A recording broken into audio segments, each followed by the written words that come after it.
Petrokimia Gresik adalah perusahaan pupuk terlengkap di Indonesia.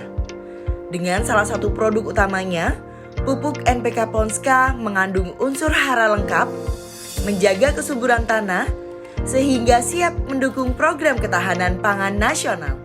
Petrokimia Gresik selalu mengedepankan proses produksi yang ramah lingkungan, berprinsip pada eco-green industry. Pengelolaan limbah sisa hasil produksi telah dikelola dengan baik, sehingga ikut berperan aktif dalam menjaga iklim.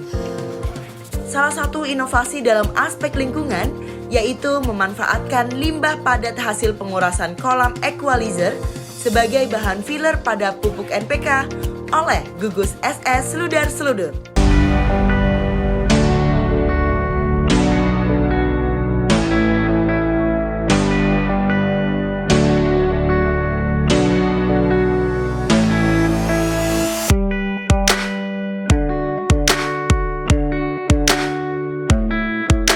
Air limbah dari pabrik NPK diolah di Kasenpon untuk treatment pertama, sehingga air dapat direuse pada proses.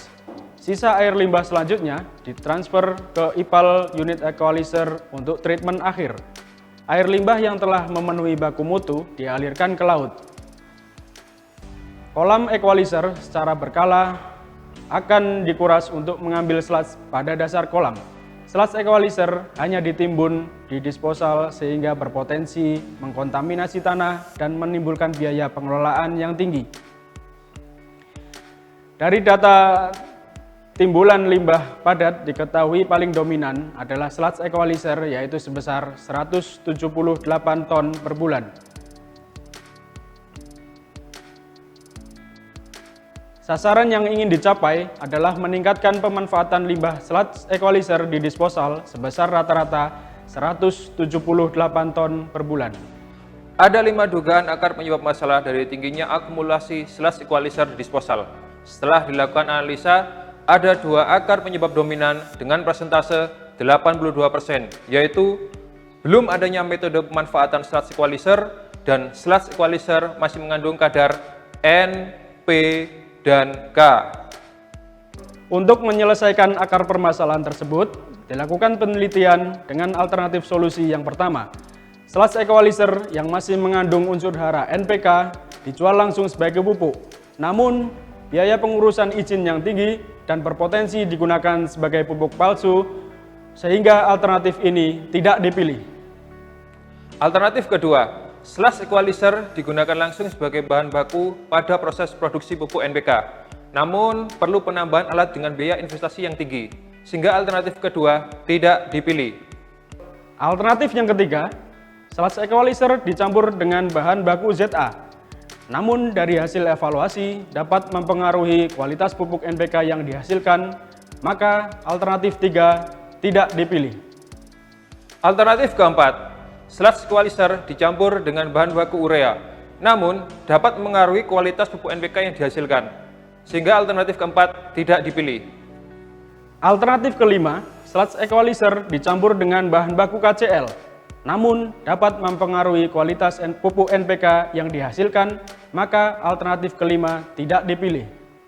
Alternatif keenam, sludge equalizer dicampur dengan bahan baku fosfatrok, namun dapat mempengaruhi kualitas pupuk NPK yang dihasilkan, sehingga alternatif keenam tidak dipilih.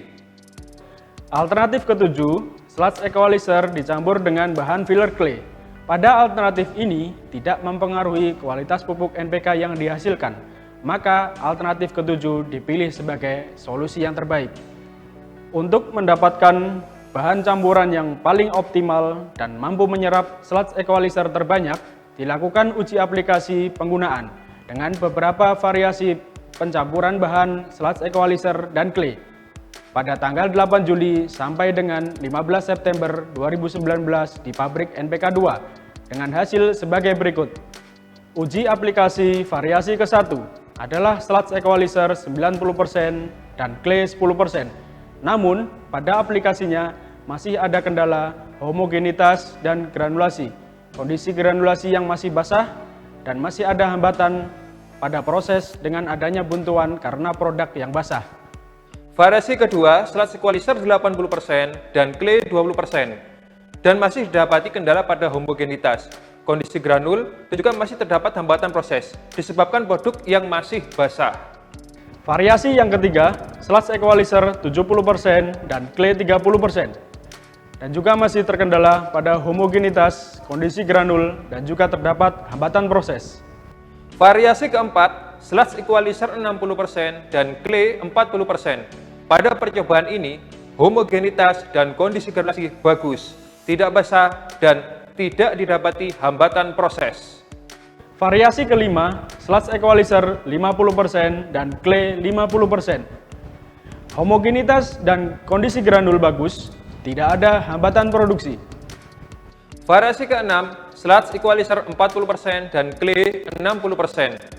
Dengan hasil homogenitas dan kondisi granul yang baik dan tidak dapati hambatan proses.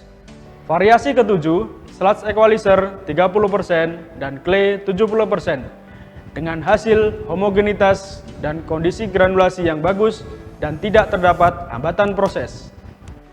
Variasi ke-8, sludge equalizer 20% dan clay 80%. Dengan hasil homogenitas dan kondisi granul yang bagus dan tidak ada hambatan proses. Variasi ke-9, sludge equalizer 10% dan clay 90%.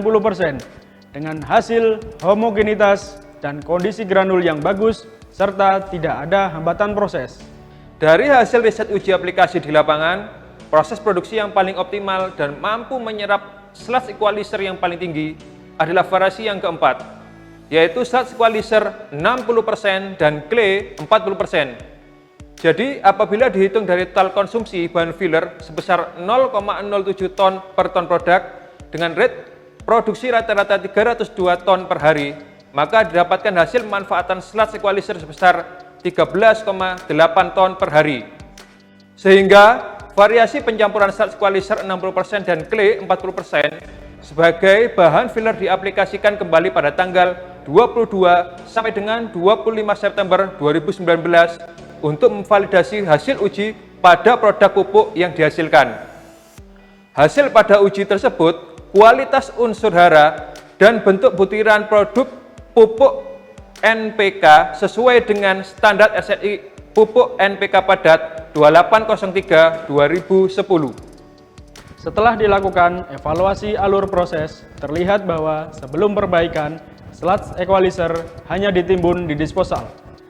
Namun setelah adanya perbaikan, sludge equalizer dapat dimanfaatkan sebagai bahan filler sebesar 60% dari total pemakaian bahan filler pada proses produksi pupuk NPK Ponska.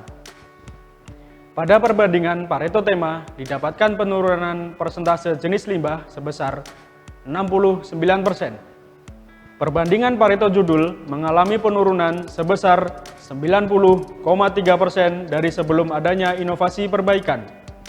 Hasil selama aplikasi pemanfaatan sludge equalizer sebagai bahan filler pupuk NPK, didapati pemakaian sludge equalizer sebesar 13,8 ton per hari atau setara dengan 415 ton per bulan dan mencapai 233% dari target pemanfaatan sebesar 178 ton per bulan. Sehingga dengan realisasi tersebut dapat menyerap seluruh timbulan sludge equalizer di disposal. Dengan hal tersebut, maka Pareto akar masalah menurun menjadi 81,3%. Dampak positif yang didapatkan dengan pemakaian sludge equalizer sebagai bahan filler adalah dapat menggantikan 60% pemakaian filler clay sehingga didapatkan penghematan senilai 266 juta per bulan. Dan kualitas pupuk NPK yang dihasilkan masih memenuhi SNI pupuk NPK padat 2803/2010. Dengan inovasi ini, sludge equalizer tidak lagi dikirim ke disposal, sehingga mengurangi tingkat resiko K3 dan tingkat kepuasan personil pada level 4 atau semangat. Dengan pencapaian tersebut, Petrokimia Gresik ikut berkontribusi dalam menjaga kelestarian lingkungan. Salam mutu, biru langitku, hijau bumiku. Assalamualaikum warahmatullahi wabarakatuh. Salam sejahtera untuk kita semua. Saya mengucapkan selamat kepada tim SS Sluder-Sludur atas pencapaiannya dalam pemanfaatan slat X pengurasan equalizer untuk bahan baku NPK. Dengan pemanfaatan slat ini dapat menghemat pemakaian clay dan mengurangi dampak lingkungan di kompartemen pabrik 2. Sukses untuk SS Sluder-Sludur. Salam inovasi. Salam lestari. Saya sebagai Vice President Departemen Lingkungan sangat mendukung adanya inovasi dari gugus SS Sluder-Sludur yang menemukan metode baru dalam pengelolaan limbah padat slat equalizer yang digunakan sebagai bahan filler di produksi pupuk NPK. Sehingga Petrokimia Gresik dapat berkontribusi aktif dalam aksi pelestarian lingkungan dan keberlangsungan ekosistem dengan selalu menerapkan prinsip Eco-Green Industry. Sukses untuk SS Sluder-Sludur. Salam inovasi.